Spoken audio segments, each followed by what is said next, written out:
I spent the first few weeks in May in three very eclectic spots. I was in Tunisia, where I had been involved in the most recent elections last October to elect a constituent assembly, the first free elections in Tunisia.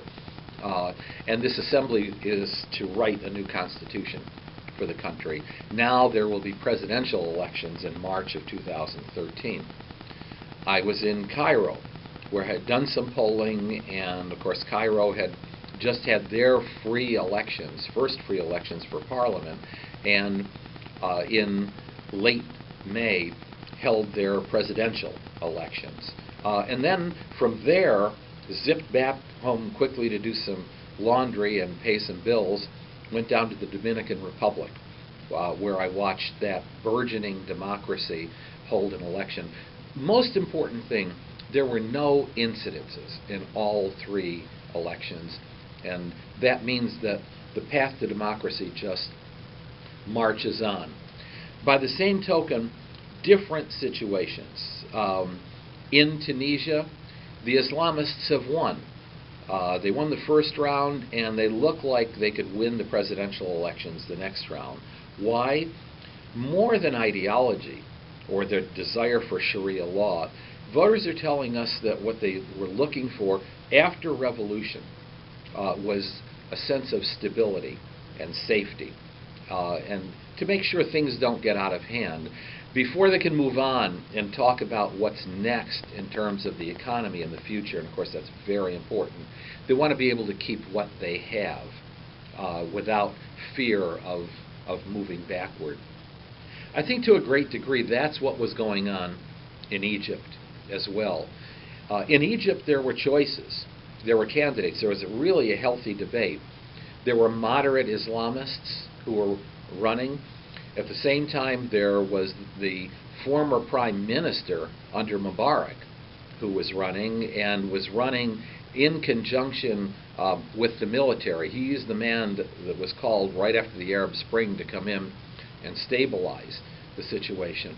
And the third front runner is very well known, Amr Moussa, years ago foreign minister for Mubarak, who was really a hated figure, that is Mubarak. Moussa had serious disagreements with Mubarak, and then went on to head the Arab League for about 10 years until running for president. Three different styles of leadership, three different promises, and lots of confusion among voters. What did they want? We polled them. They wanted safety and security. They wanted stability more than anything else. That to them would lead to hope and not volatility.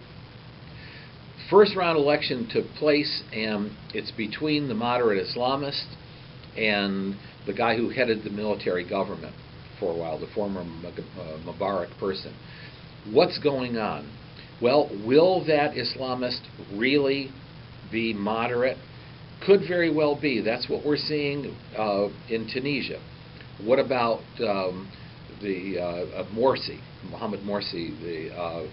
I'm sorry, that's the Islamist. What about Mohammed Shafiq, who's the former prime minister and head of the military government? There is a fear too much control by the military will not allow Egyptians to move forward. Very, very interesting election, and a lot of Western tools being used to get people out to vote in the second round in June.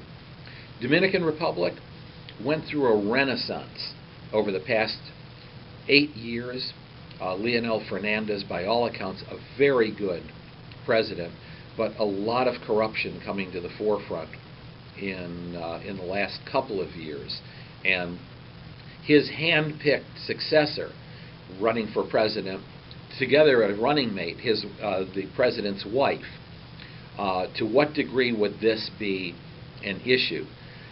Running against the current president's predecessor, good man, funny guy, Papa, he was known as, Hipólito Mejia.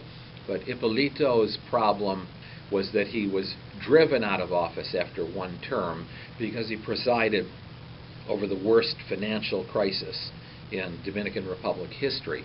Not his fault, they said, but wow, what a powerful, powerful election. Hipólito lost. Danilo Medina of the ruling party is now going to be sworn in as president.